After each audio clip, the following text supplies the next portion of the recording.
Good morning and warm welcome to everyone. Respected Dr. Poonam Bhargava ma'am, Principal Scientific Officer, GUJCOST. Respected Dr. Hitesh Panchal sir, Assistant Professor at GEC Patan.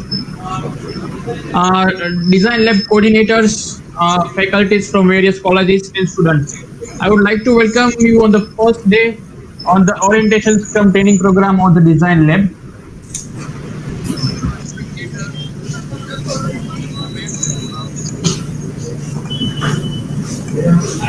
The science, technology, and innovation have been considered as a driver of the progress in the 21st century. In order to bring creative, innovation, and entrepreneurship skills and to orient the next generation researchers, scientists, and engineers, Department of Science and Technology, Government of Gujarat has emphasized and encouraged investment in the knowledge economy. In order to provide an enabling environment and ecosystem for creative thoughts and idea of young students, the government of Gujarat has planned to establish the design labs at various institutes and universities, which has to conceptualize the physical space in either university or colleges or research institutes across the states. GUJCOST has established such 18 design labs across the states. And in order to train and provide some kind of orientation to the students that how to utilize the design lab, GUJCOST has planned this training from orientation programs from 3rd to the 5th November. Every day, 2 resource person will be touching upon various aspects of the design labs.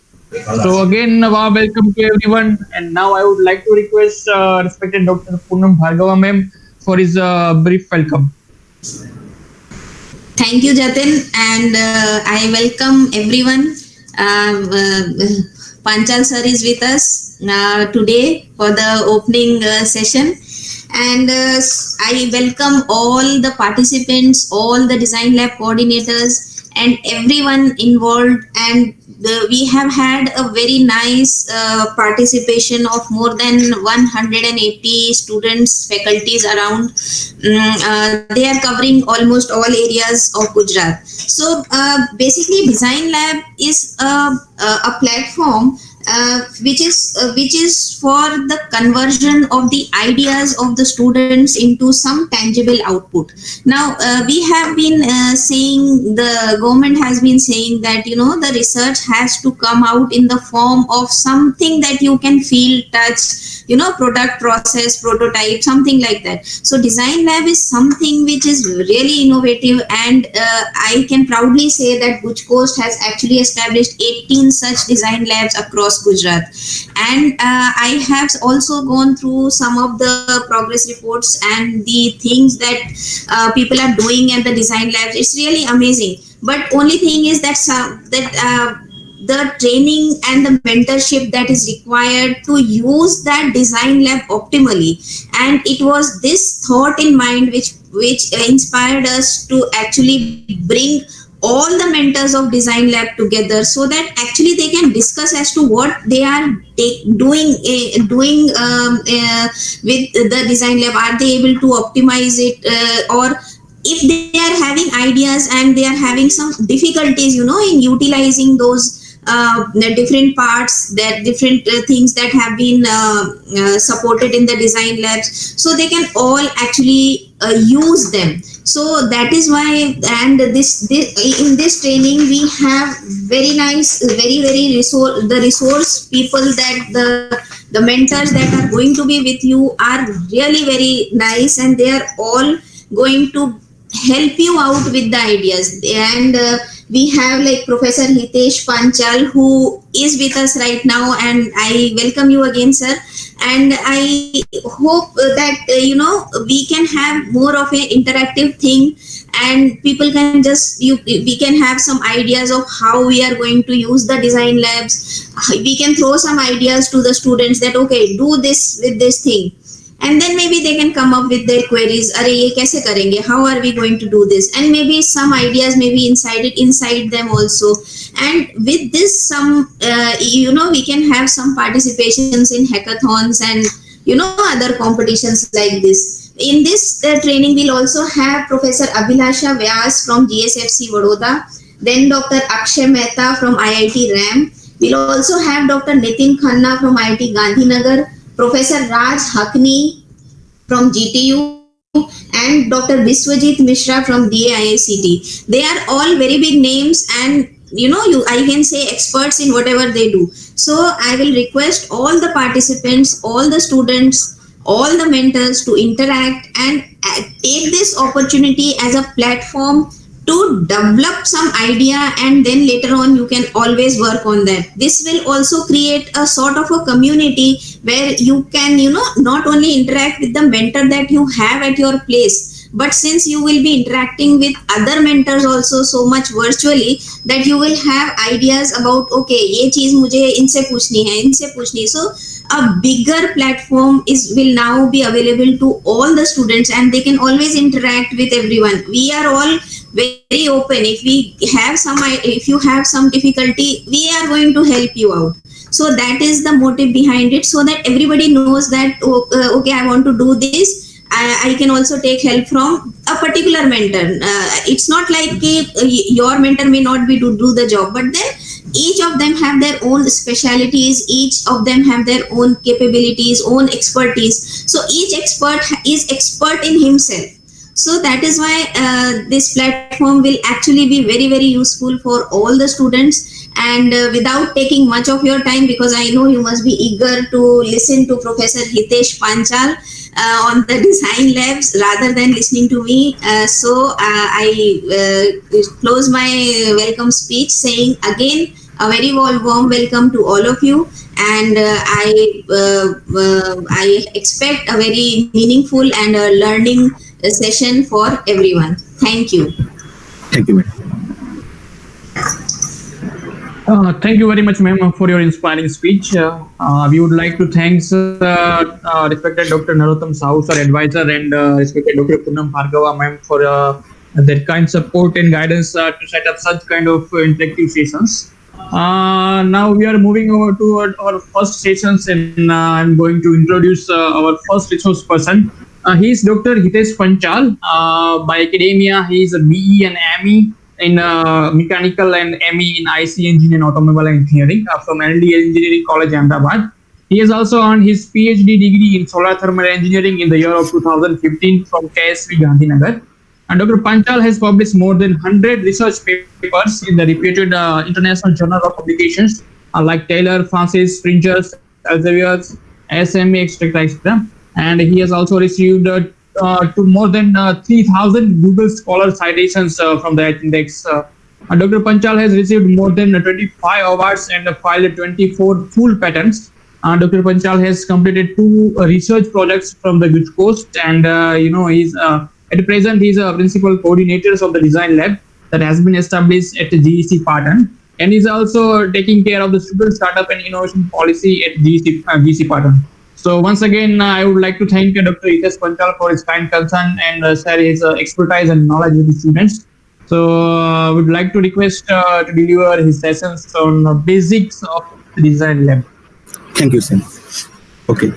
I think my voice is audible, sir. Yes, sir. Yes, sir. Okay. Thank you, sir.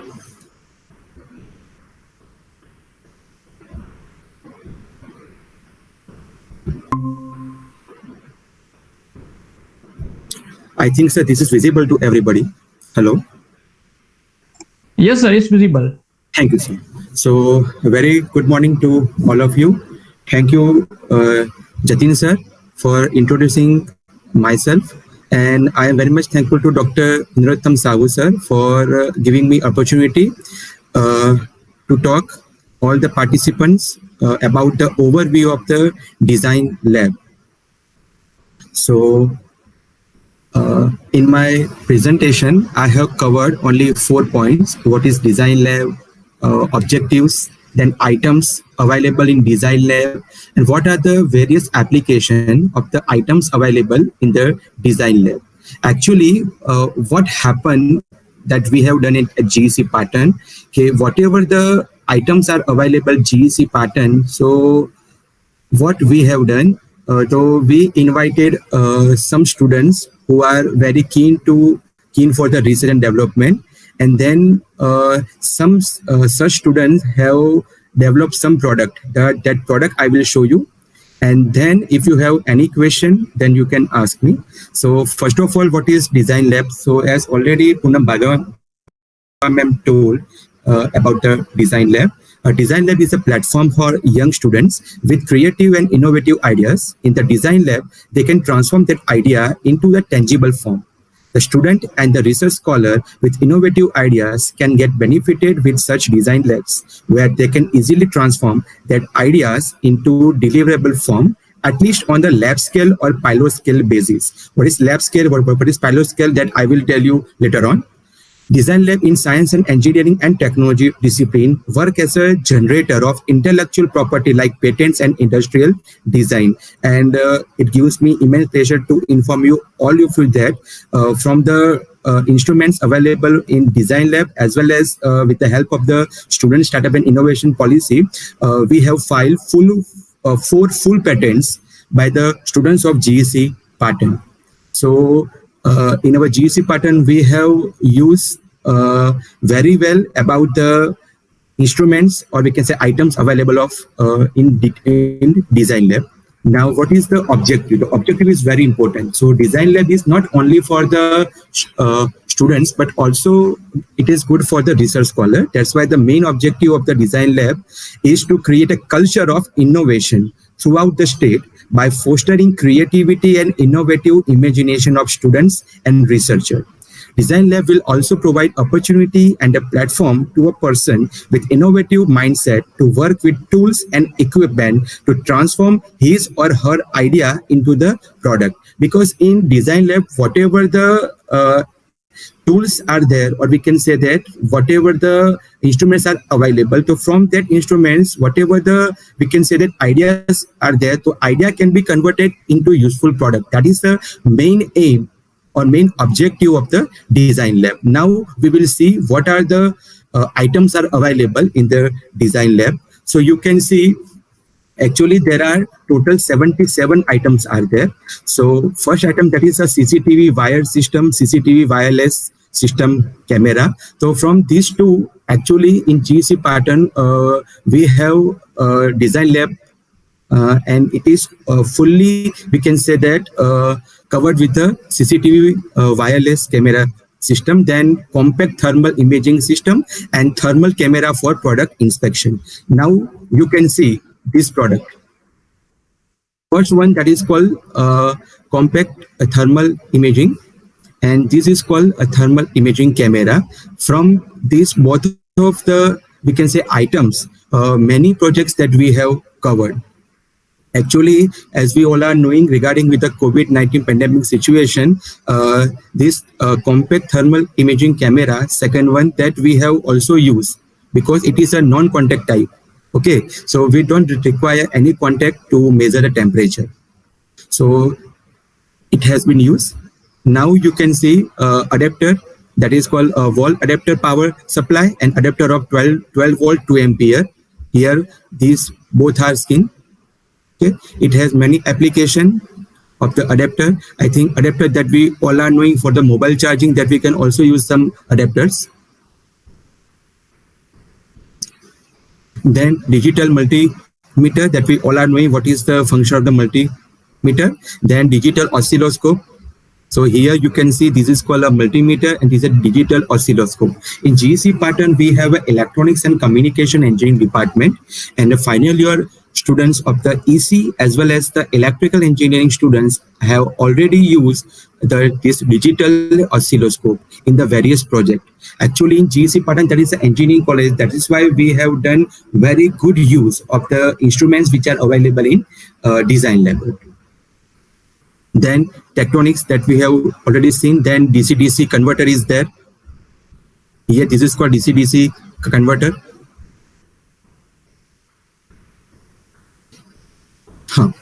Then three-phase motor power management system is there. Then super capacitors are there. 5 types of super capacitors are there. Super capacitor has various uses.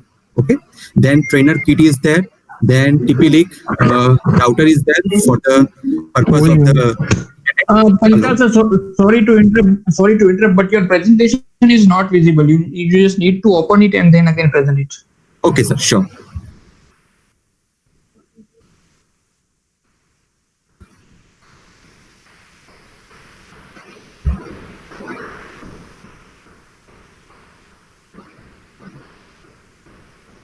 Now, sir, is it visible, sir? Hello. Yes, now it's visible. Now it's visible. Thank you, sir. Thank you, sir. Okay. Then stepper motor is there. Okay. So stepper motor has various application.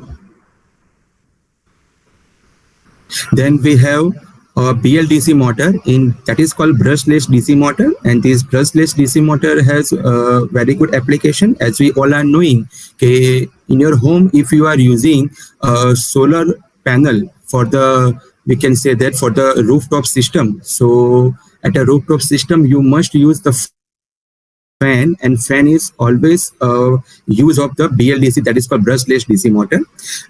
Here the brushless DC motor, we have used the same motor in our one project, that is a hybrid vehicle that I will show you later on.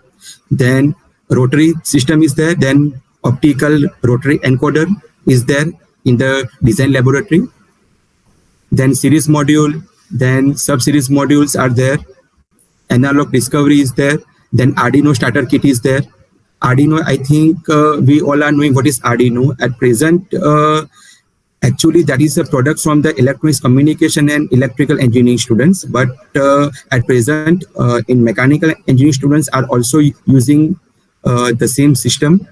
And for Arduino, there are many applications. Actually, in GC pattern, what we have done to attract the students of a mechanical and other branches except electrical as well as electronics and communication, we have given around 6 to 7 projects which have already done by other students.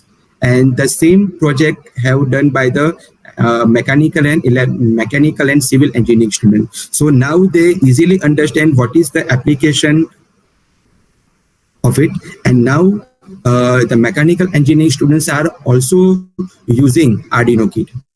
So Arduino has many applications, and also in my presentation I will show you one video about the Arduino. Then camera assembly kit is there. Inter Galileo board is there. Inter Galileo board is very important thing that is given by the design lab. Intel Galileo has many applications. Our students have also done a good work on it that I will show you. Then humanoid RQ Mono robotic humanoid kit is there. I think you can see one simple figure is there. Now you will always answer me or ask me a question there, what is the use of this kind of robo? So this robo is operated by our cell phone. That is when software is there. So if you will put the software, and then if you will go for a coding, so this robot can also we can say that lift or drag, or we can say that if you will apply kick, so it is also possible with the help of such kind of robot. So it is very good, we can say thing, or we can kit that is given by the GUJCOST. Actually, in GC pattern, we have also organized one boot camp. In the boot camp, we have invited 7 to 8 standard students of the nearby high schools. So the students have also worked on this robot, and they have also applied the coding. So 7 and 8 standard students now also know about the coding. That is a very wonderful thing. Now you can see this one, that is called Smart Home Kit. This is Smart Home Kit is nothing but it is a simple example of we can say that in your home, suppose one ring is coming.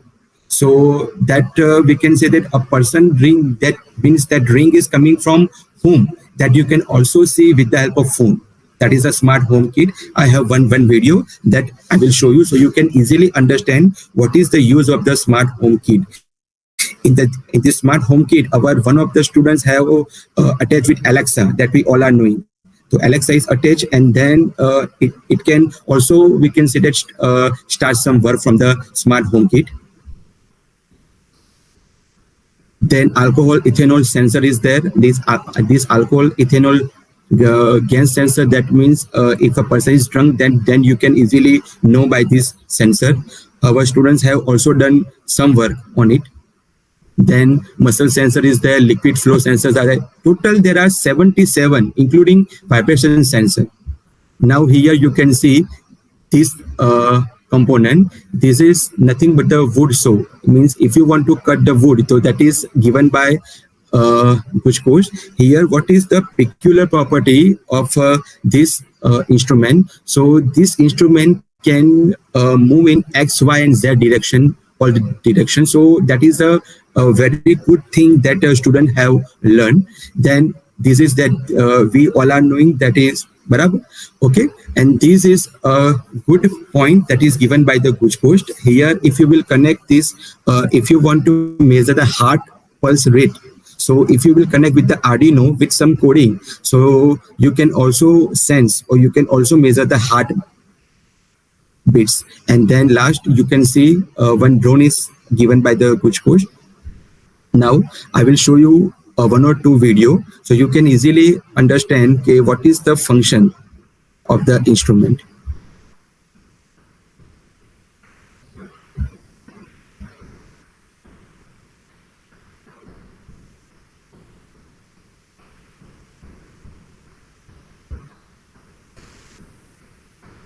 Here with another great tool that a building professional like yourself can really use and get excited about. Whether you're a contractor, this is compact thermal imaging. You can see what is the use. Energy expert, home inspector, plumber, roofer, electrician, you name it. It's the FLIR C2, and I've got it right here. The C2 is the world's first full-featured pocket portable thermal imaging camera that you can always keep on you, so you can never miss a chance to uncover hidden heat patterns. The kind that point to problems like missing insulation, air infiltration, HVAC issues, signs of moisture, anything relating to temperature. The C2 is really light, it's got a slim profile, and it's simple to use. To turn it on, just push the button on the left here on top. Up comes a bright 3-inch LCD, ready to show you what you can't see with the naked eye. The C2 features two built-in cameras, an 80 by 60 pixel FLIR Lepton infrared sensor, and a visible light camera. The combination produces an excellent thermal image with plenty of detail using our exclusive MSX enhancement, so you know exactly what you're looking at. It's got a wide field of view that makes it easier to frame scenes the way you need to see them for inspections. It even has auto orientation that flips the temperature bar and readings to portrait mode when you hold the camera this way. And the C2 features a wide temperature measurement range for capturing readings from -10 to 150 degrees Celsius or -14 to over 300 degrees Fahrenheit. To get to the camera's menu, settings, and diagnostic tools, just tap the touchscreen like this, and there's the interface. Go here to switch between a thermal image view with or without MSX.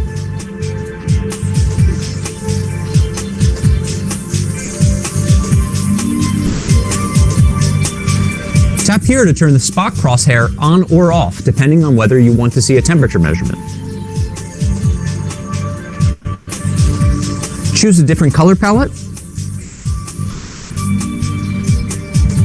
Access parameters for emissivity settings. And much more.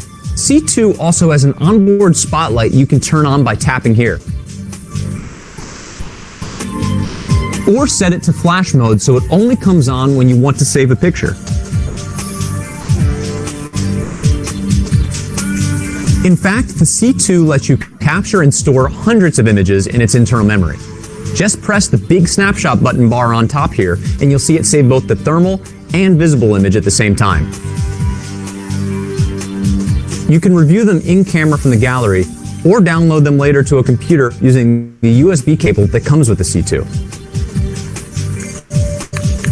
Like they are on all FLIR cameras, thermal images from the C2 are saved as radiometric JPEGs. Radiometric means that all of the temperature data is stored with the image. in that any of the thousands and thousands of pixels in each image remain measurable even long after you've imported the images to your Mac or PC. FLIR Tools software is a free download you can find on the FLIR website. It lets you open the images you've imported from the C2, go in, adjust the level and span to improve contrast, change color palettes, and add additional measurement tools. But what's really effective are the reports you produce with your images in FLIR Tools.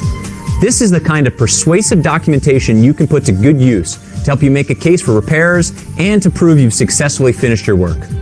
A real credibility builder. Thermal imaging is really a no-brainer, an essential tool that more and more building professionals are carrying with them these days. C2 makes it that much easier to afford a thermal camera and to keep it handy, so you're always ready to find problems that you might have missed before. The FLIR C2. It fits perfectly in your pocket, and it's easy on your pocketbook. Get yours today.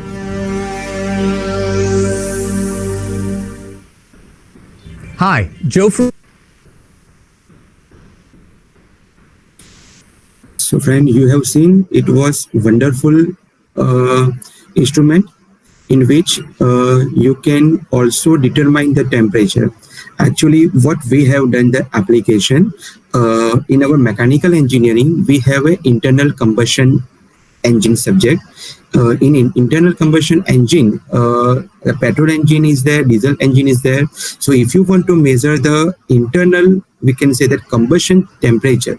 So it is, we can say that a very big task in the engineering. So at the same time, you can use this kind of compact thermal imaging system to measure the temperature. So from this, we have also published 2 research papers in international journals, and also one of the students from computer as well as mechanical engineering combined group is also making same thing with the help of the less cost, and this project is also going to submit in SSIP, that is called Student Startup and Innovation Policy, and other funding agency for the startup purpose. Now, one more thing that I want to show you, that is a smart home kit.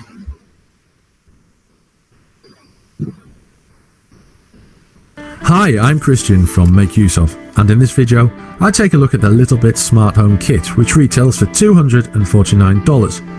Comprising the usual collection of magnetized modules, the secret sauce in this kit is the CloudBit, a module with a Wi-Fi dongle and micro SD card that sends and receives output and input to and from a dedicated web page.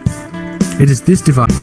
The CloudBit is first, then the power module, which is powered by a USB cable, the MP3 player, which features audio instructions saved to a micro SD card, a button, and a potentiometer. On the next row is the light sensor, which is a mounted LDR, a sound trigger, and a temperature sensor. Each of these features sensitivity controls that can be manually adjusted. The green output modules are the LED number display, the IR infrared transmitter, an LED and a loudspeaker, and finally a servo. A splitter is also included. As you can see, the blue power module always forms the first block of your project. Pink modules are inputs, while the green ones display, or in the case of the IR module, send output. Orange modules are versatile additions, such as the split module for introducing 2 sets of modules to the same power supply or input, and the CloudBit. Getting started with the Littlebit Smart Home Kit is simple. The modules simply snap into place thanks to magnets, much like a child's train set, or perhaps Lego. When connected, current flows through from one piece to the next. One thing that is worth mentioning is just how simple it is to create a project with Littlebits. Here, a 3-year-old is snapping the pieces together like a pro. Building a simple MP3 player with the power and synth speaker modules is a good way to get familiar with the Littlebits kit. Alternatively, you might use the switch or light sensor in conjunction with the LED. The real power of the Littlebit Smart Home Kit, however, is the CloudBit. We had some difficulty getting our CloudBit online, but Littlebit's online support was incredibly efficient, with the resolution completed within 24 hours of the problem being logged. Hopefully this won't happen to you, and with Cloudbeat activated, you'll be able to send basic commands from a browser-based interface to your web-enabled project and send output back. Factor in the growing number of IFTTT recipes and a wide selection of DIY smart home projects on the Littlebits website, and you've got a compelling smart home solution that is both easy to use and powerful. Don't forget to read the full review and enter to win your own Littlebits smart home kit at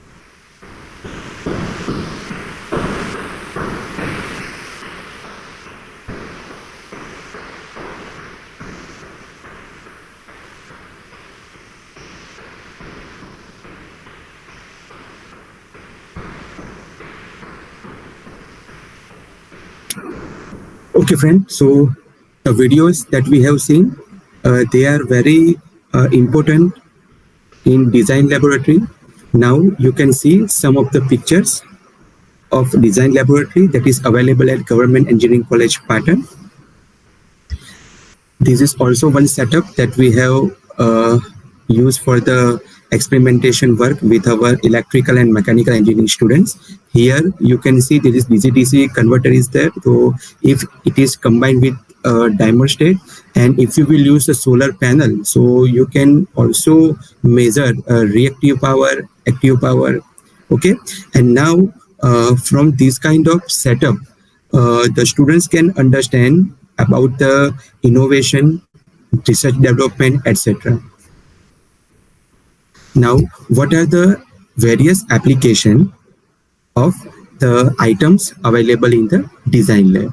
The first here, one thing that is called hybrid vehicle. So in this hybrid vehicle that we all are knowing, in hybrid vehicle, it will run by fuel as well as the electricity both. Now, to explain you about the hybrid vehicle, let me show you one video. That video is prepared by our students of mechanical engineering department, and they also receive an award from Government of Gujarat. So let me show you the video.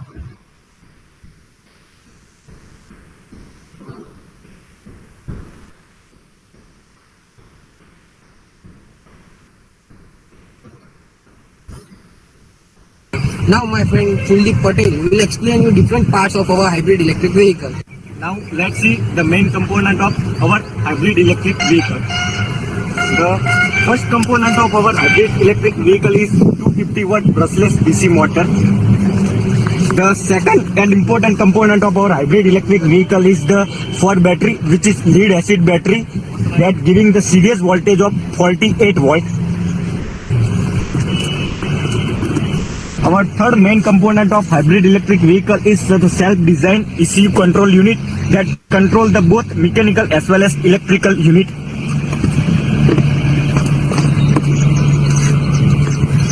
This is the battery indicator which show the percentage of battery. Also, we implement in this vehicle 5 modes. The first mode is the electric mode. Now let's see what happened in the electric mode.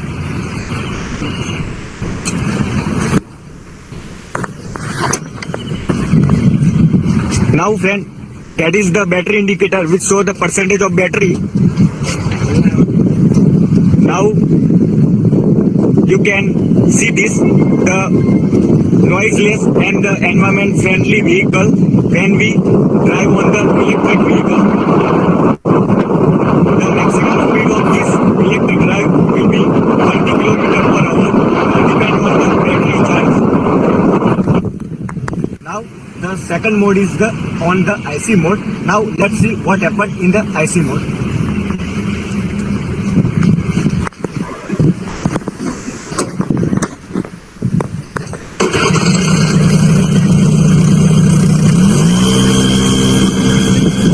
Now you can feel the power of an IC engine, which is known as the petrol engine.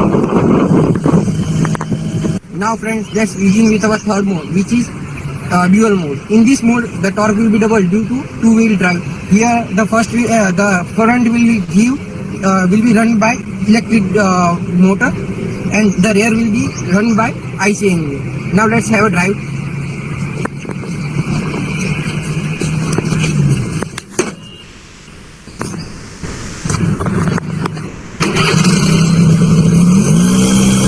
Now friends, we can see here that the pickup is much increased in this dual mode. Now the fourth mode of our hybrid electric vehicle is the reverse mode. This mode we specially designed for the old age people and also the physical handicapped people. Now let us see what happened in the reverse mode. Now friend, this two switch we implemented for the reverse mode. When we switch on this switch, the reverse mode will be start. Now you can see that the reverse of this vehicle.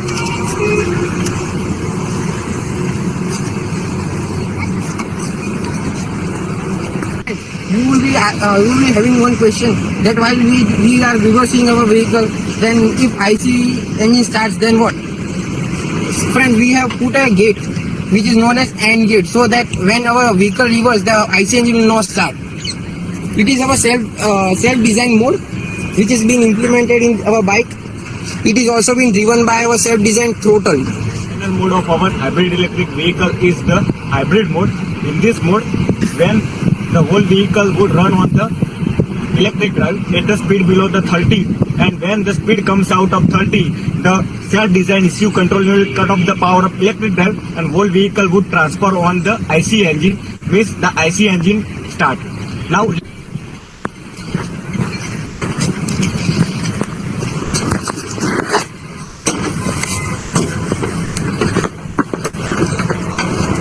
friend, you can watch in this video the vehicle would run on the electric drive with the speed of 30, and when speed 30 comes out, the whole vehicle would transfer by the ECU in the IC engine. Let's see. The speed comes out of 30, the whole vehicle would run on the IC engine. Automatic charging. When the IC engine will start, the battery of lead acid will automatically charge by the rear wheel drive.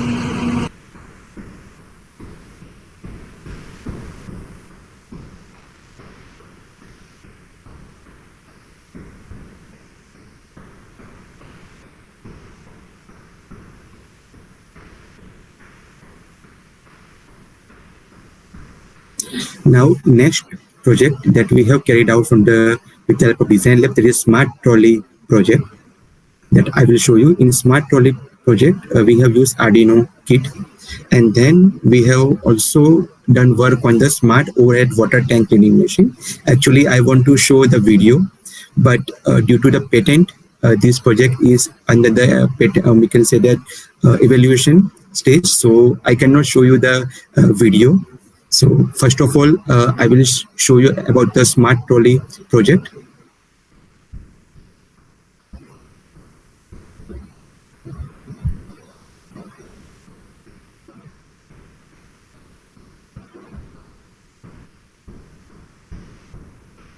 Friends, my name is Mahendra Singh and this is Lalit, but going to explain about the smart trolley using RFID, which is our project. So let's begin. Friends, first of all, I am going to explain you the components which we are using. This is push button, and this is RFID RC522, and this is Arduino Uno. And next component is RFID scanner, and then after it is a power supply by which we can get power from external. And this is LCD I2C, and this is GSM module. So the process starts like when this is barcode reader. There is three cards, one is Satyadev and one is Lalit and Mahendra Singh. This is the ID card which you can use in the shops. And this is the RFID barcode scanner.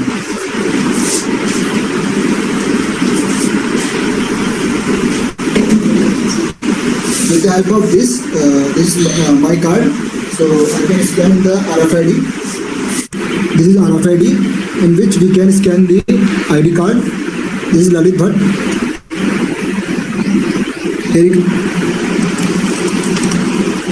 Here you can see the Lalit Bhatt ID card is confirmed. After that, this barcode scanner. So this is the item which we can purchase from the shops. So with the help of barcode scanner, we can scan the barcode. Okay. Here you can see the item which is green tea of rupees 110, and the total amount is 500, out of which 110 rupees deducted. After this, 390 will remain. And the next item is Fair Lovely. After scanning this, the Fair Lovely cost is rupees 93. After deducting from the total amount, we can get 297 rupees. And the next item which is going to purchase by Lalit is spray, relief spray, that is the barcode scanner. The relief spray of cost rupees 115. After deducting from the main balance, the remaining amount is 182. The next item which is going to buy by Lalit is Dove.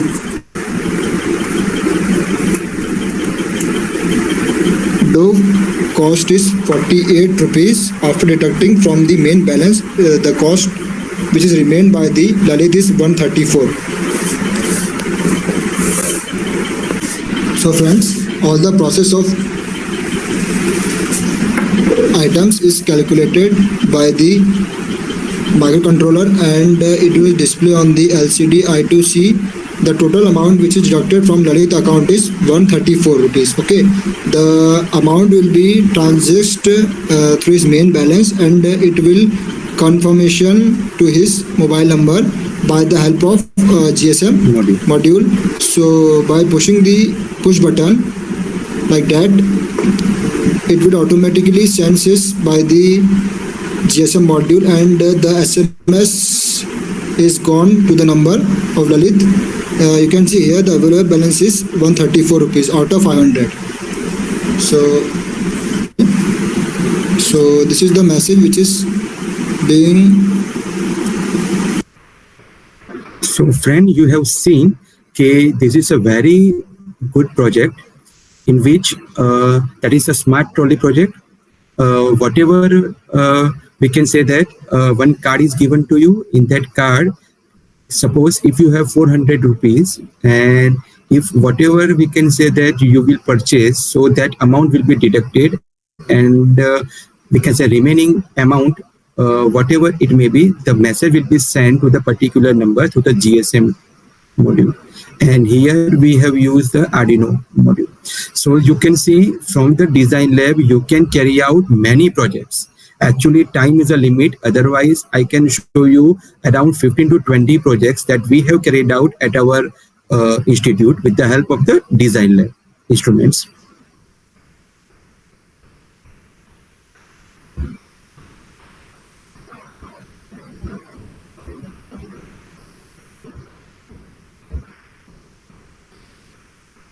Now, this is a smart overhead water tank cleaning machine.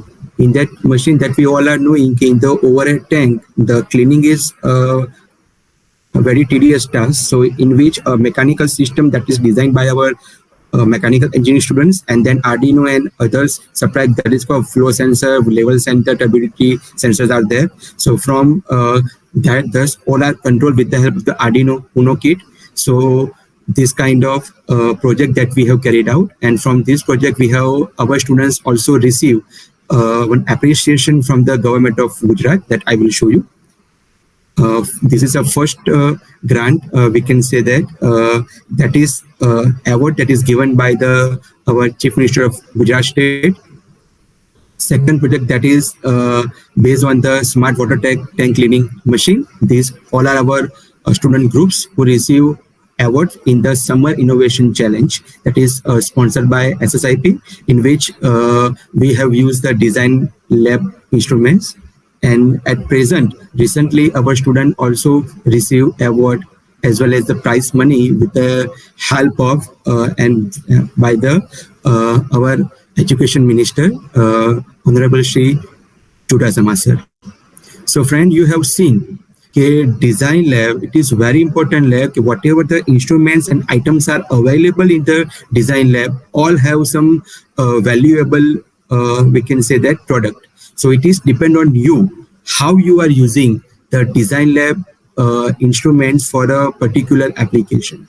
These are only 3 to 4 that I have seen, but there are many applications of design lab. At present, Raspberry Pi is there.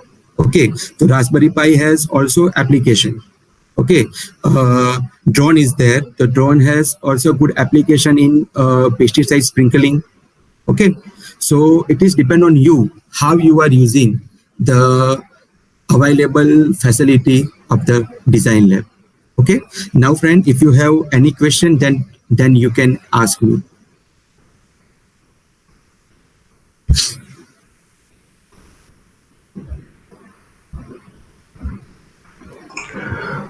Well, sir, we have requested students to put their questions in the chat box. So at the end of the sessions, we will definitely address if there is any questions from the students. Okay, sir. Sure, sir. Okay. So thank you very much, sir, for delivering such interactive and informative sessions. The projects that you have conceptualized and implemented would be really motivation and inspirations for the rest of the students. And we hope that definitely people get some ideas and try to deliver it using Design Lab. So thank you very much, sir. Sure. Thank you, sir. Now I would like to introduce our second speaker of these sessions. She is Professor Abhilasa Vyas from GSFC University, Vadodara. Madam is working as a program coordinator at the CSC School of Technology, GSFC University, Vadodara. She is a coordinator of supercomputer and design lab facility at the GSFC University, Vadodara. She is an executive council member of Women in a Big Data India chapters. She is also associated with Data Security Council of India, Ahmedabad chapter. Professor Abhilasa Vyas is an AWS Cloud Solution Architecture Certified Trainer. She is also certified on IBM middleware and also accredited IBM trainer for the cloud computing and security. She carries more than 19 years of extensive experience from academia and industry, and that is helping in creation and the designing of a successful student programs with a track record of delivering positive results. Research interests mostly are in the cybersecurity, artificial intelligence, big data analytics, and cloud computing. So now I would like to request Professor Abhilasa Vyas to deliver her talk on Design Lab. She will be mainly carrying out some of the topics of electronic devices and data cards that has been provided under the Design Lab. Please, ma'am.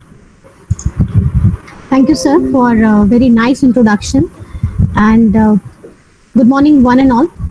So we are very much thankful to Department of Science and Technology for setting up Design Lab in GSFC University, Vadodara.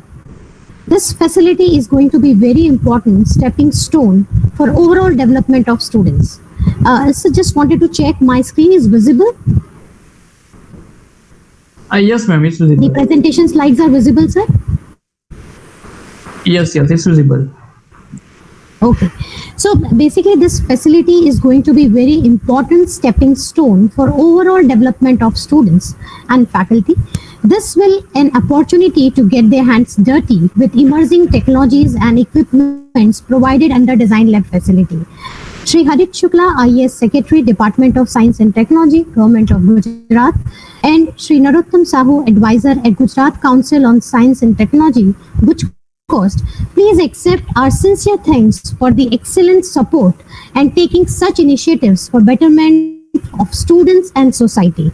I would also like to appreciate the efforts of Gujarat Council on Science and Technology for organizing virtual orientation and training workshop on Design Lab and giving me this opportunity to introduce electronics devices and data acquisition card provided under Design Lab facility. I'm very sure that something is common in between us, those who are attending this session, the desire to learn and grow together. In next 40 minutes, I'm going to share about electronics devices overview and the ongoing projects in GSFC University under Design Lab facility. We have crossed the bar of this pandemic situation with the support of technology, and we have actually crossed this barrier by providing and preparing the videos of demonstration of the devices which are available in the design lab, and we have shared those devices demonstration videos with these students so that they get a better understanding and they can come out with the projects of societal benefit. Just wanted to showcase that this is our design lab equipments which are available in the university. We have prepared a small video for showcasing all the devices. The manuals are prepared and the list of projects are also prepared. I'm going to cover the details of the electronic devices. I'll showcase the list which is there in the design lab. So these are the list of the electronic devices: adapter, DC power supply, digital multimeter, digital oscilloscope, intelligent power module, DC to DC converter and for motor control, lithium cadmium supercapacitor, PLC including input and output unit, router, signal processing board, small motors, speed and position sensing, controller with data acquisition cards. So these are basic building blocks for any automated plant or any smart device. If you are designing any kind of electronic equipment, these are the basic building blocks, and I'm very thankful to GUJCOST for providing such equipments in universities so that students can develop the projects of the benefit of the society. If you talk about the first electronic device, that is adapter, we all know this adapter as a plug-in adapter, adapter block, domestic mains adapter, and power adapter. So this is basically known as a portable device for charging, and we can describe adapters also as chargers or rechargers.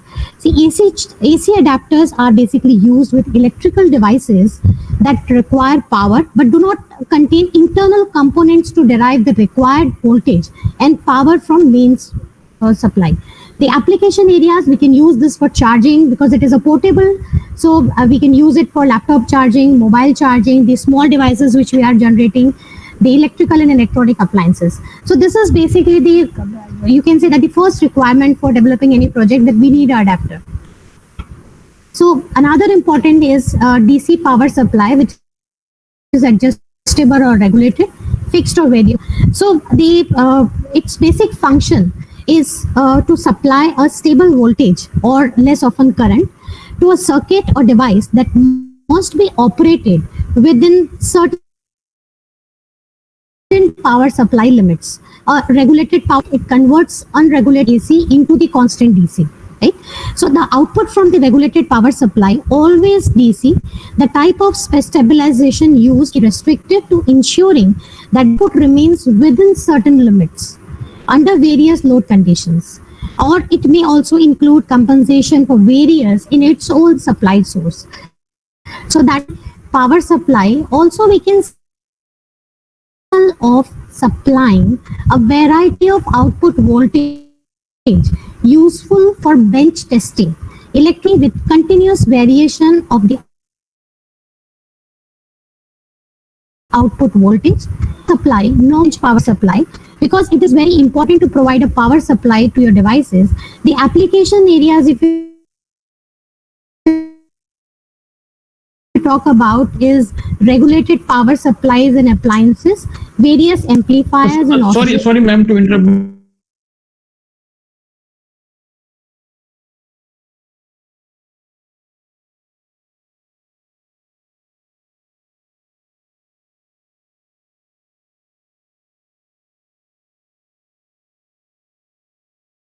But your voice is it's mainly used in electronics labs, testing lab, and etc. So this is a small video which we have prepared. Abhilasha ma'am, your voice is not. Yes, sir. There is some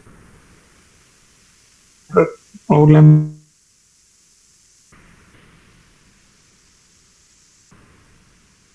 At your end. Because someone said that the voice is clear.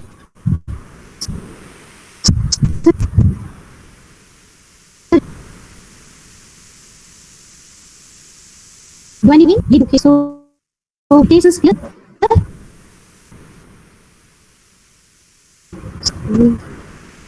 I think, ma'am, presentation, sir will listener wise. I think so. So I need to log out and log in again. This is what you're saying? Sharma sir, means Pandya sir. Hello? Hello, Pandya sir. Can you hear us? Because Sir? I can hear you clearly. Yeah, I can hear you clearly, but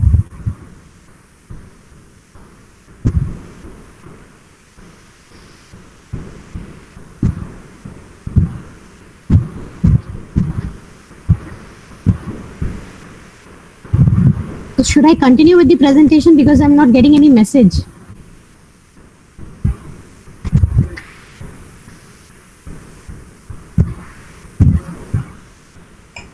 I think now, yes, ma'am. I think now I can hear you. Okay, okay. Thank you so much, sir. I'll continue from this same slide. So this is a demonstration which we have prepared to share with students. So I'm just sharing it with you. Just let me know if you can hear this voice, otherwise I will explain it. So this is the demonstration of power supply which we have prepared.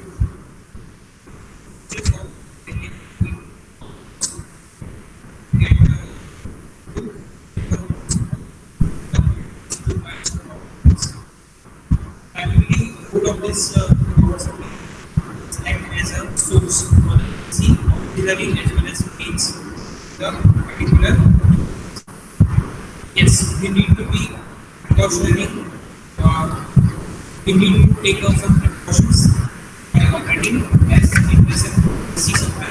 So you bit hazard is if this. So these are the small demonstrations which we have prepared for giving information about the devices. So if we talk about the next device, which is digital multimeter, and this is basically a test instrument used to measure electrical values, including voltage, current, and resistance. This is a very, very important device and available in every university in the labs for students' experiments. A digital multimeter is one of the most widely used piece of test equipment. I must say in industry as well, they are using digital multimeter for, you can say that measuring the electrical values. And these are, we can say that digital multimeters are measuring the variety of different parameters, not only the parameters which we are saying voltage and current, but now they are capable of measuring other parameters as well. As you see in this diagram, the digital display is provided for showing the digital information, and we have a selector switch. With the help of this selector switch, we can move to the different modes. If you see this diagram which is given over here, in this you can see that we can make the circuitry in such a way that we can select the different options. Like here, if you see that rotatory switch is connected to the calibrated attenuator, and then it is connected with the rectifier circuit, and the signals are converted from analog to digital, and the display will be given to the persons, and we can read the information. So basic application areas, if you talk about that, temperature and environment application, whenever we are designing, we can use digital multimeter. If we are doing any project on voltage measurement, or if we have any current measurement projects in which we have to take care of the DC measurement or through RMS AC, we can use it. Resistance management, like we have to use like the measurement of the resistance, like microometer, measuring resistance with constant voltage. So in such projects, or time and frequency measurement, we can use digital multimeter. Or broadly we can say that test batteries, voltage and current, continuity checking of cables, electronics card checking, testing resistance and capacitance, as I've told you. And most of the industries are using digital multimeter for testing their current and resistance and voltages. So this is a demo which we have prepared.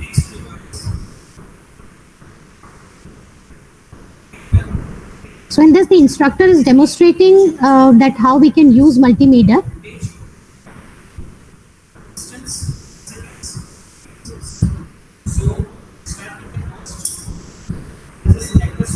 This selector switch I placed to a P symbol which measures the voltage level.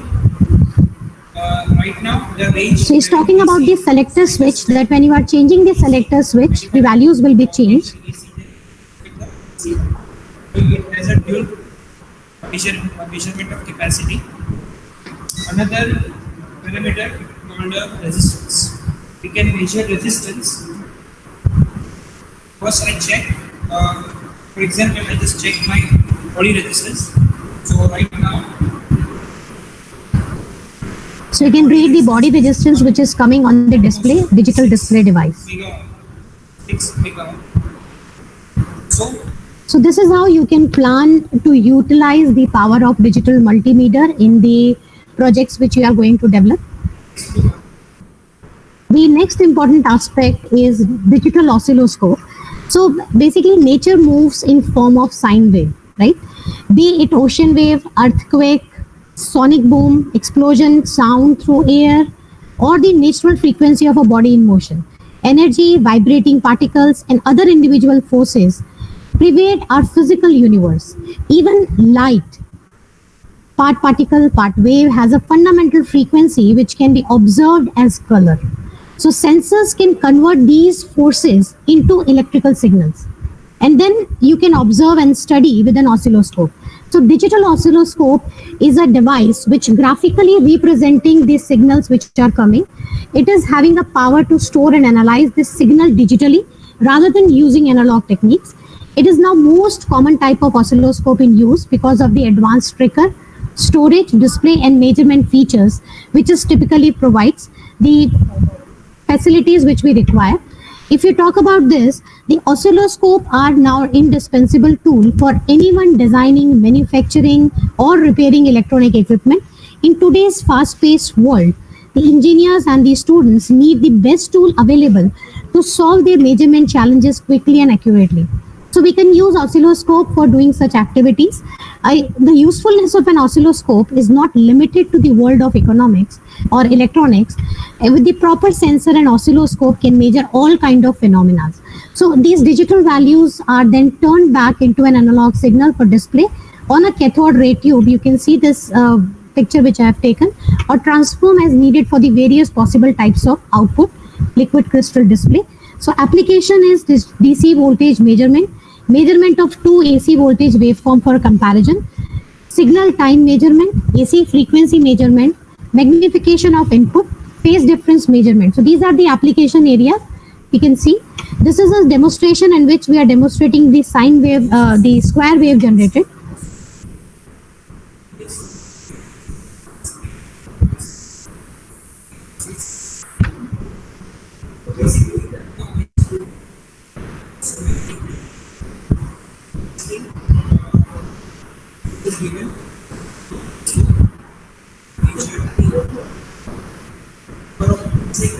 Frequencies between of the input signals. Here you can see this the input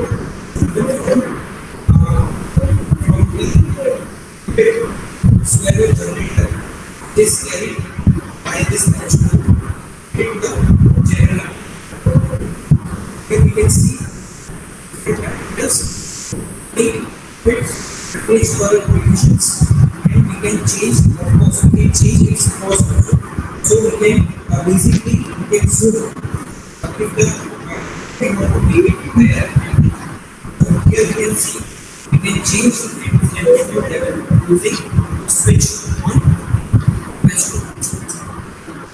Then other parameters like we can see the harmonics, as well as we can find a detailing of the wave generations.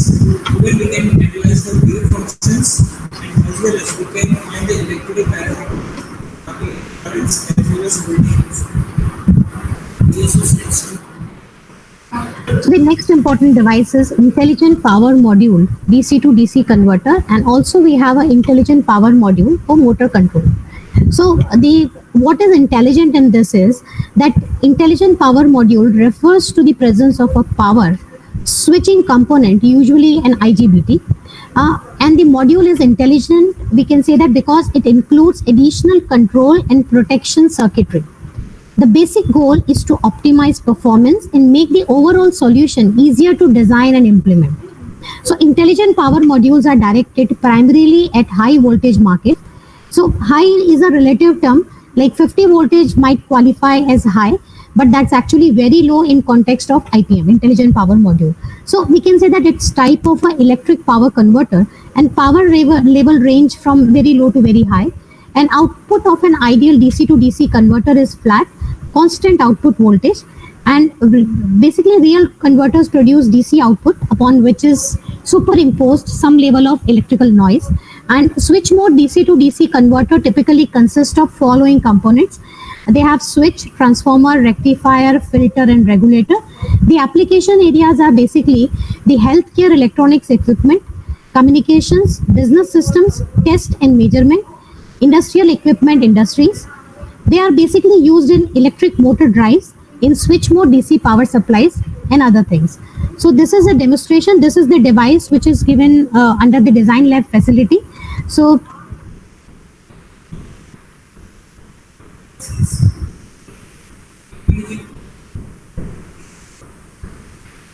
this converter will get DC. Its main application is stepper. Low voltage which generally this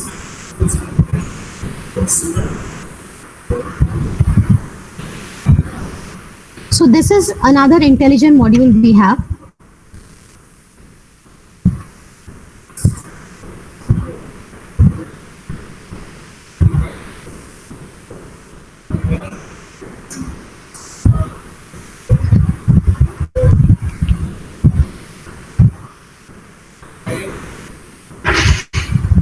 Some problem is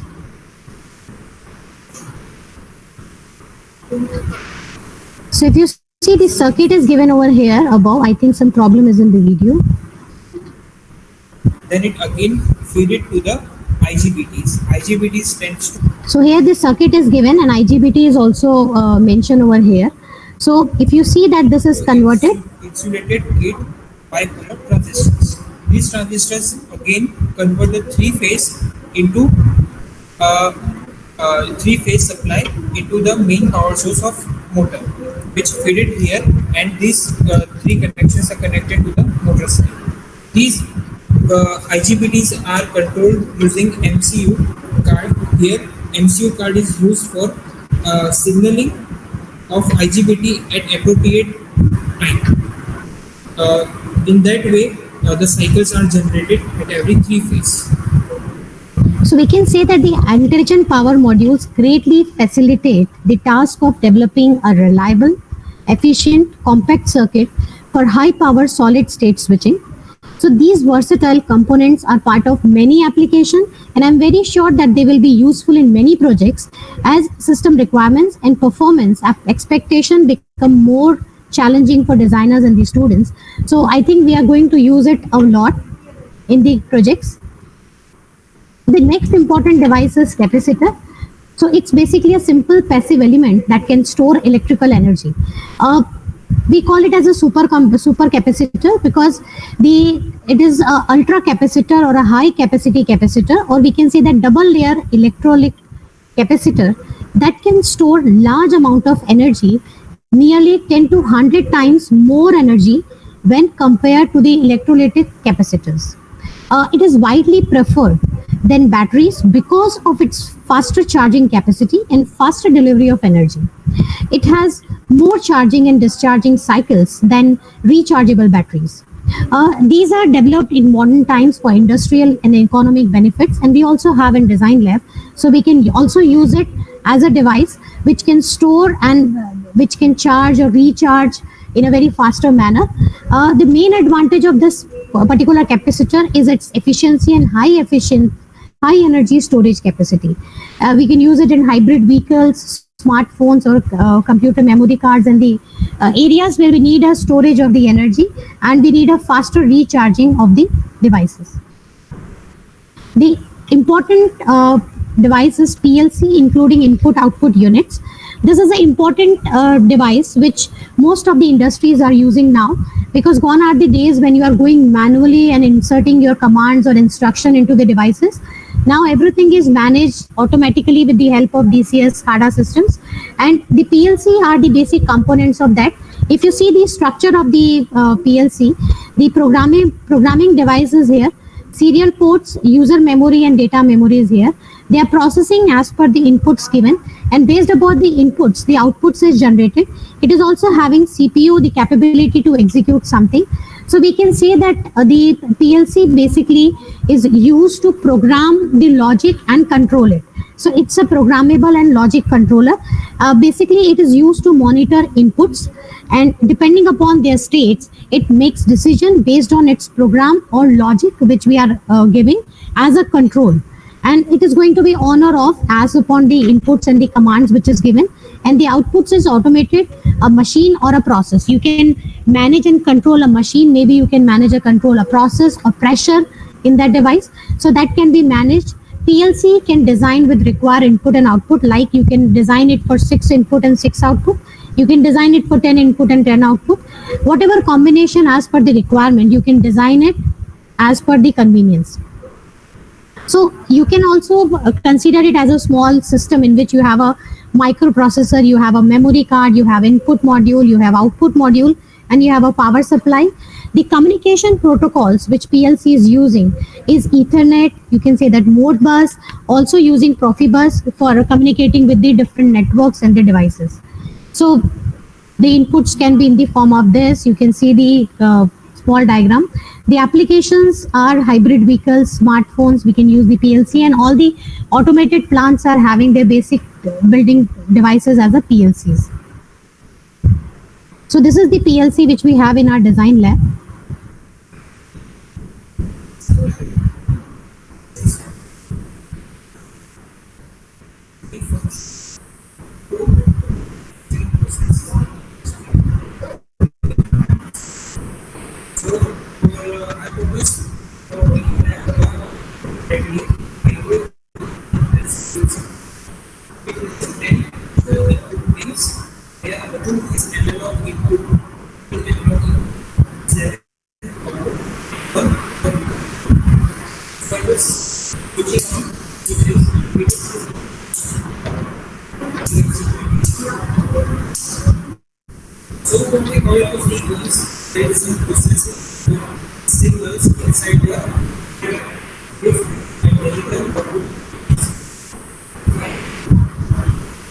So this kind of process basically is the maximum utilized in the speed of the scene.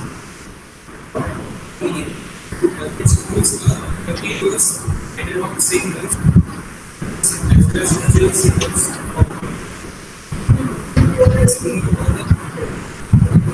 So the next device is router, because we need a connectivity with the network. Because when you have a different networks, as you see in the example which I have given, the LAN one is given from the sales department, another LAN is from the accounts department. For connecting these two LANs, we can use a router which is given a connection between these two. The basic function of router is basically to forward data packets between computer network. If you see the working of routers, as we all are aware that this is a very, very basic device which we need for communicating with different devices. So in this, the data is sent through internet. Maybe you can consider it as a web page or email. So it is in the format of data packets. Whatever message we are sending in the network, that is divided or that is converted into a small chunk of packets, and those packets are transmitting on the network lines.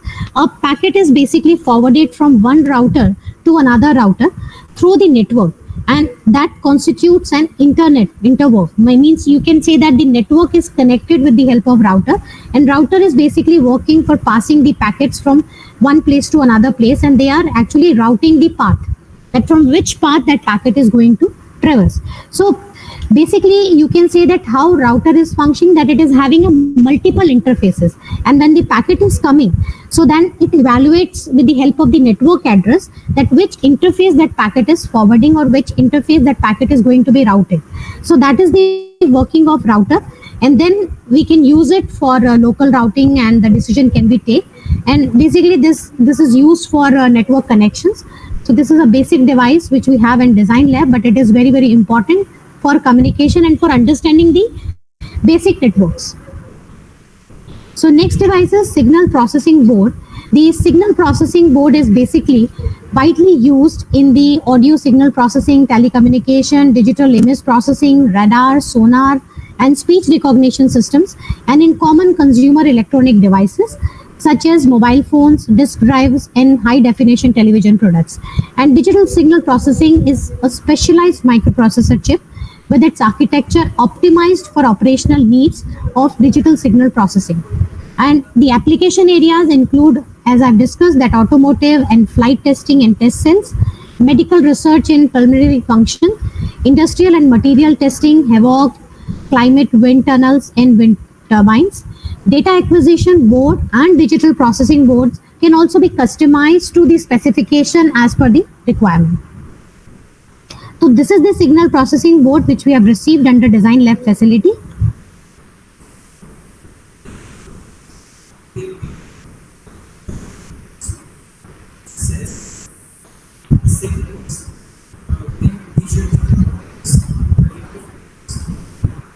Basically, signal processing would process the signals and filter in the Fourier operations. And we can monitor all the operations on our DSO screen. Here we can see a signboard. This is coming from the DSP. So small motor is very important for applications like robotics, computer toys, CD, DVD players. Whenever you're working on these small motors, it is very important to select the motor, and this is very, very important to select the motor of the choice and as per the application. So we have AC brushless motors, DC brushed motors, DC brushless motors, line motors, servo motors, and stepper motor. So if we talk about the servo motor, a servo motor is any motor coupled with feedback sensor to facilitate positioning. If we talk about the stepper motor, is an internal rotor electronically manipulated by the external magnets. So these are the motors which are there, and we also received a motor from the design lab. The kind of technology which measures the rotational motion of an equipment of a mechanical, especially like wheels and etc. Generally, these kind of rotary encoders are used to measure the distance as well as rotational speed. So generally, for our scientifically we measure in the terms of rotation per minute. That is our. So these two are called rotary.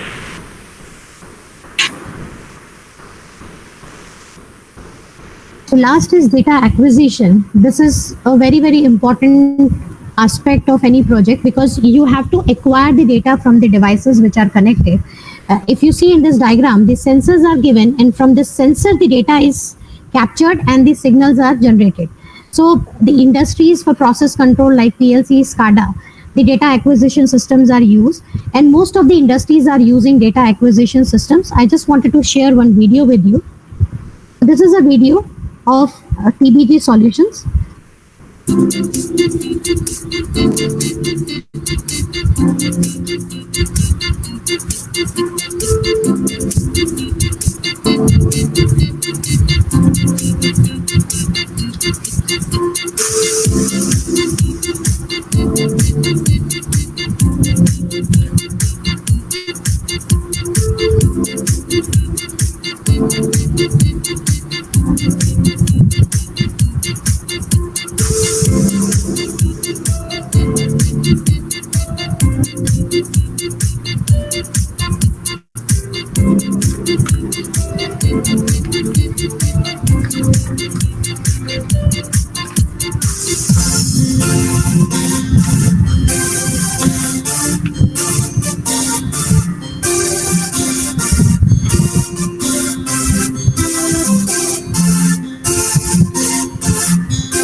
So if you see, these are the basic utility of design data acquisition systems. in which they are acquiring the data from multiple sources and then they are giving it. So these are the equipments which are given under the design lab facility, and we have organized few activities for making our students aware about the design lab equipments. We had an orientation session on 6th of February, and then we introduced them to this design lab equipment so that they can identify the utilities of these devices and they can come out with a good project ideas. And then we have selected few projects and they have implemented and executed it also. I would like to showcase a few activities of the students. These are the ongoing projects they are working on. A few videos I would like to share. So this is a video of the anti-collision devices which they have created. This is just a small step they have taken. Because of this situation, they were not having access to all the devices. So they have created this anti-collision device in which if two devices are coming together, like the industries and plants, they are using the radars for identifying the devices which they are cunning. We have just created a small prototype of that particular scenario. So a motion detection system is also created.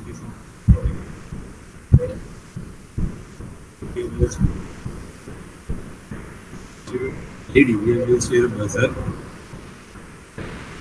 When we come to our code, this is our whole code, and so whenever a motion is detected, the alarm is generated. And as you can see, the motion, when we have accidentally put my hand in front of the sensor, the motion is detected, and when I remove the hand, motion is detected. So have a look at the sensor. When I put my hand in front of sensor, it detects the motion, and when I remove my hand, after 2 seconds of delay, the sensor detects that motion is detected. So it turns off the sensor buzzer. And this is the earthquake identification through the vibration.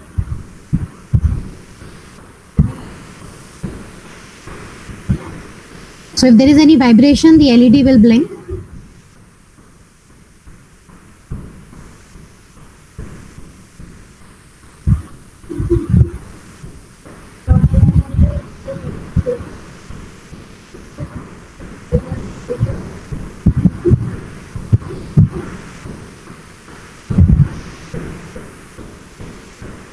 So this is the project which we have developed, which is part of a trolley which we are working on, which in future will be wireless, but right now it is with wire.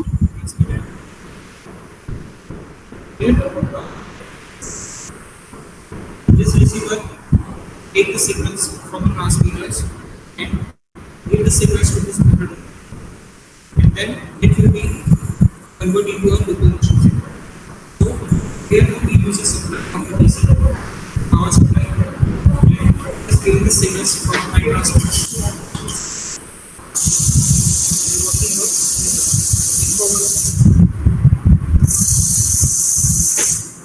Yes. If I want to make it turn, starting left, I can turn to the right side.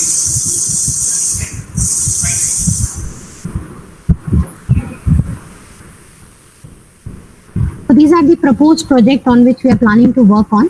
In this February, we have received the design lab facility in our university. So we have finalized few projects, and maybe in the next presentation, I'll be able to showcase many projects to everyone. So these are under the area of save energy, healthcare automation, Swachh Bharat, in which we are working on a trash management system, which is a smart trash and soil and health monitoring system, environment monitoring, disaster and risk management, fire and safety automation. These are the few areas which we have identified, and students are working on these projects. And the projects which I have showcased today, these are the small steps which you can say which we are taking to complete the bigger projects for the societal benefit. So at last, at the end of this presentation, I would like to express my regards to Sri P.K. Taneja sir, retired IAS, President GSFC University, Provost Dr. Nikhil Zaveri, and all senior management, whose continuous support, guidance, and encouragement always motivate students and faculty to pursue their dreams and achieve high success in whatever they do. I would also like to acknowledge the effort of Mr. Yatharth Bhatt, lab instructor, design lab, for preparing these demonstration videos for the benefit of these students, we are also connected with few industry expert also for getting the help in finalizing project designs and modules. I also like to thank Mr. Ravi Prohit, Technical Advisor Electrical and Automation at Dalmia Bharat Group, for his continuous support and guidance. Thank you, sir. Thank you, GUJCOST, for this opportunity once again, and thank you all for patient hearing. Thank you so much.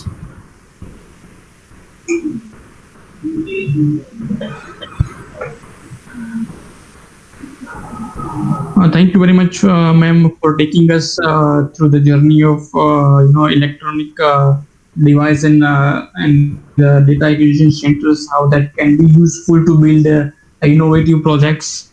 I hope that students have enjoyed and learned a lot of things from your presentations and demonstration as well. We have received 2 or 3 questions in our chat box, and I would like to bring it up. The first one is from Sahaj Patel, and he wanted to know that how EEG machine works, and it detects the electrical signal from the brain, and what are the future innovation scope in the area of EEG machines. So I would like to request both of our resource person if they can share a few insight on this.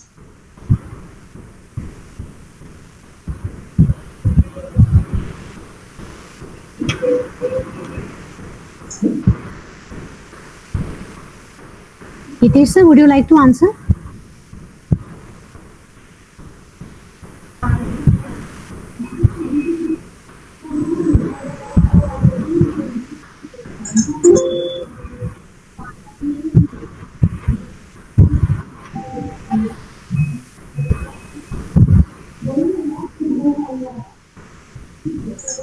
Hitesh sir, are you there?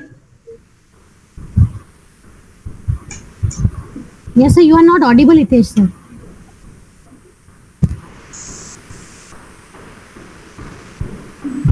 No, sir.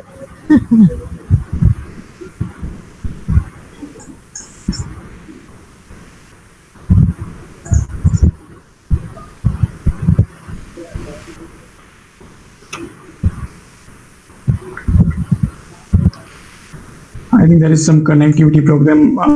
Another question is from Vikas Rajpurohit, and he wanted to ask that how we can change the coding and give a different commands to the design lab robot.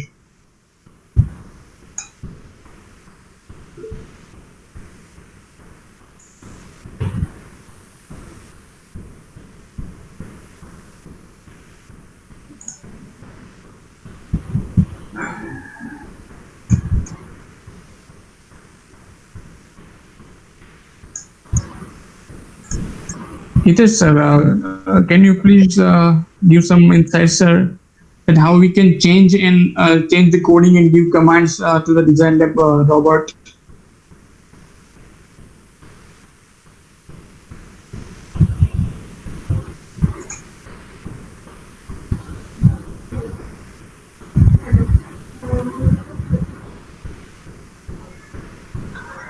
So students, I think we have some connectivity problems, but definitely we will talk to the resource persons and get back to you on the queries and the questions that you have put it on the chat box. Sir, I would like to attempt both the question as per my understanding. So, yeah, please. Coding can be done like in robotics. If you are talking about that, how we can change the code. So basically, you can use the language like C and Python and C++ also for coding the robots. As we have the Atmel robots, Atmel machines in our university, so we are using C language for coding the. We have certain libraries in C which we are using it. So same way, I'm very sure that in Design Lab, the robot which we have received, we also having this kind of facility in which we can code in certain languages. So till now, I haven't worked on the robots which we have received in Design Lab. So I'm sure that maybe we can have a separate session that how we can code and change the way we can have the robots in our machines. So, and the EEG machines which you are talking about, basically what is happening is that billions of nerve cells in your mind produce very small electrical signals, right? And that form patterns, and which is known as brain waves. right? So what we can do is that small, like the small electrocodes and wires, we can attach to your head, and then we can capture the signals, and then we can record it in the devices. So such kind of devices can be planned with the proper planning and the structure and designing. So I guess like I've just tried to answer it. Yeah, ma'am. Thank you very much. And we do have a separate sessions on this tomorrow, and Dr. Akshay Mehta sir is going to deliver a brief talk on this as well.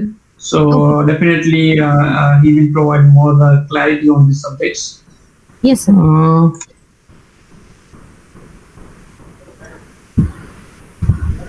I think these were the only two questions that I can see in the chat box. Yes, sir. So we are officially concluding today's sessions. Thank you very much, both of resource persons, for delivering such informative sessions. And we also like to thank the students and other design lab coordinators, faculty members who have joined with us and for this informative sessions. So we'll definitely continue these sessions for the next 2 days. And tomorrow, two more faculties will give insights on other modules that are available in design labs, and they will be talking in brief about a thermal and CCTV surveillance systems, as well as electronic kit, Arduino kits, it's a Raspberry Pi. So Dr. Akshay Mehta and Dr. Nitin Khanna will be the resource person for tomorrow's sessions. So we would like to invite all the design lab coordinators, faculties, and students to tune in to the tomorrow sessions as well on the same times on the same GUJCOST YouTube channels. So thank you very much, all of you, for being with us in this valuable session. Thank you very much. Thank you, sir.